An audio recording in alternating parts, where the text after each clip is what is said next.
मी निलिमा माळी, ठाणे पालघर जिल्हा जनवादी महिला संघटनेची कोषाध्यक्ष। आज 19 जानेवारी 2024 रोजी भारताचा मार्क्सवादी कम्युनिस्ट पक्ष तसेच अखिल भारतीय किसान सभा यांच्या वतीने तसेच महिलांच्या सगळ्या संघटना, SFI विद्यार्थ्यांची संघटना, युवकांची संघटना या संघटनेच्या मार्फत हा लॉंग मार्च जो आहे हा चारोटी नाक्यापासून ते पालघर कलेक्टर ऑफिसपर्यंत आजचा लॉंग मार्च आपण आयोजित केलेला आहे। याचे महत्त्वाचं नेतृत्व हे किसान सभा आणि भारताचा मार्क्सवादी कम्युनिस्ट पक्ष करत आहे।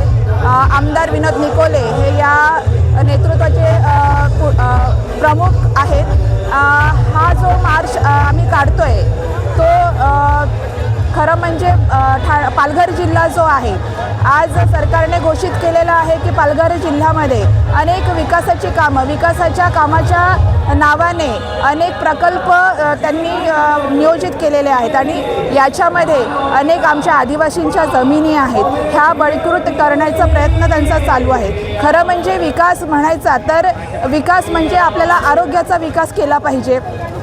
आज इकडे वाढवणसारखा मोठा प्रकल्प येतो आहे आणि तो सुरूही होत आहे, परंतु इथे स्थानिकांचा विरोध असताना तो मात्र त्याच्याकडे सरकारचं लक्ष नाही आणि इकडे त्याच्यामुळे जो काही विकासाच्या नावाने जमीन इथला जो भूमिपुत्र आहे त्यांना विश्वासात न घेता जमिनी हडप करण्याचा जो सरकारचा डाव आहे याच्या विरोधामध्ये, त्याचप्रमाणे पूर्वीपासून जे फॉरेस्ट प्लॉट आहेत, वर्कर्स जमिनी आहेत, ह्या कसणाऱ्यांच्या नावावर नाही आहेत। अनेक वर्षापासूनचा हा लढा संघर्ष सुरू आहे, परंतु याच्यावर सरकारचं काहीही लक्ष नाही आणि याच्यासाठीच हा लॉंग मार्च आपण आज इथे निघतो आहे आणि तो 20ला म्हणजे उद्या पालघरला पोचणार आहेत, कलेक्टरला पोचणार आहे आणि याची सांगता म्हणजे खरं तर बेमुद्दत आहे, पण सांगता जे आहे हे 21 जानेवारी रोजी होईल।